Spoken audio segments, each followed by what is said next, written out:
फूलों से सजा एंटीलिया का कोना कोना। अंबानी परिवार के लिए ये गणेश उत्सव रहा सबसे खास। आकाश और ईशा के बच्चों की पहली गणेश पूजा पर मना भव्य उत्सव। एंटीलिया में पधारे कई मेहमान, हाथों में पीतल की थाली, बदन पर सिंपल पायजामा कुर्ता। नीता अंबानी ने अब क्या मांगी मन्नत।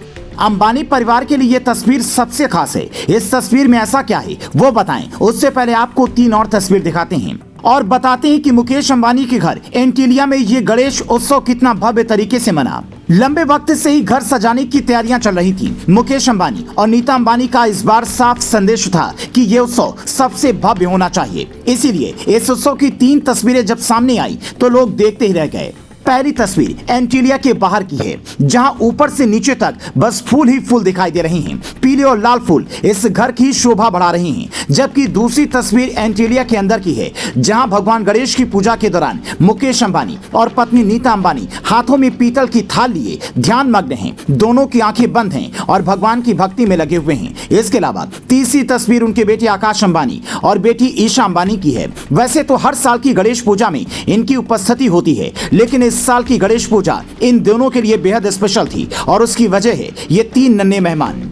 ये साल अंबानी परिवार के लिए सबसे ज्यादा खुशियों भरा रहा। सबसे पहले नवंबर 2022 में ईशा अंबानी ने 2 जुड़वा बच्चों को जन्म दिया। ईशा की शादी आनंद पीरामल से 4 साल पहले हुई थी और साल 2022 में वो मां बनी। बेटी का नाम आदिया और बेटे का नाम कृष्णा रखा है। इन दोनों बच्चों के लिए ये पहला गणेश उत्सव था। अब मुकेश अंबानी नाना बने हैं तो उत्सव तो खास होना ही था। इसके अलावा एक और खुशी का मौका यह था कि आकाश अंबानी और श्लोका की बिटिया का भी ये पहला उत्सव था। दरअसल ईशा अंबानी की शादी के अगले साल ही अंबानी की छोटे बेटे आकाश अंबानी की शादी हुई थी। आकाश ने अपनी स्कूल फ्रेंड श्लोका से शादी की और दिसंबर 2020 में पहली बार पिता बने।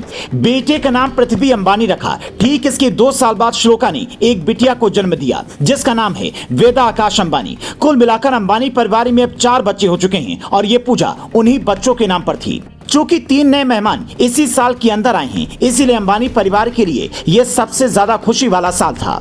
इस भव्य उत्सव में मंच प्रमुख राज ठाकरे भी पहुंचे, जिनका अंबानी परिवार ने स्वागत किया। लेकिन लोगों के मन में एक सवाल जरूर रह गया कि अंबानी परिवार के पास आज सब कुछ है, फिर नीता अंबानी और मुकेश अंबानी ने भगवान से क्या मन्नत मांगी होगी। ये तो नीता अंबानी ही जानती होंगी कि भगवान से उन्होंने क्या मांगा है, पर सुख समृद्धि से हटकर अब पूरे परिवार के स्वस्थ रहने और आगे बढ़ने की कामना के सिवा अंबानी की परिवार की अब चाहत क्या हो सकती है। अरबों की कंपनी चलाने वाले अंबानी की खास बात यह है कि वो हर काम बड़े दिल से करते हैं। जब बिजनेस करते हैं तो दिल से करते हैं, पूजा करते हैं तो दिल से करते हैं। श्रद्धा भाव ऐसा है कि अंबानी परिवार बर्थडे से लेकर प्रोडक्ट लॉन्चिंग तक में भगवान श्रीनाथ जी की पूजा कभी नहीं भूलता। यह मंदिर राजस्थान के राजसमंद में है। इस मंदिर की ट्रस्ट की वाइस प्रेसिडेंट उनकी मां कोकिलाबेन है। इस मंदिर में अंबानी परिवार न सिर्फ काफी दान देता है, बल्कि जब बेटी ईशा अंबानी की शादी पीरामल परिवार में तय हुई थी, तब सबसे पहला निमंत्रण मुकेश अंबानी ने खुद राजस्थान के इस मंदिर में जाकर श्रीनाथ जी को दिया था। गणेश उत्सव की इस तस्वीर के साथ हमने श्रीनाथ जी वाली कहानी भी आपको इसलिए बताई ताकि आप जान सके कि हिंदुस्तान के सबसे अमीर शख्स अपने रीति रिवाजों, संस्कारों और भक्ति के प्रति कितने समर्पित रहते हैं। क्या आप भी इस भव्य उत्सव के लिए अंबानी परिवार को बधाई देना चाहते हैं? हमें कमेंट कर बताएं।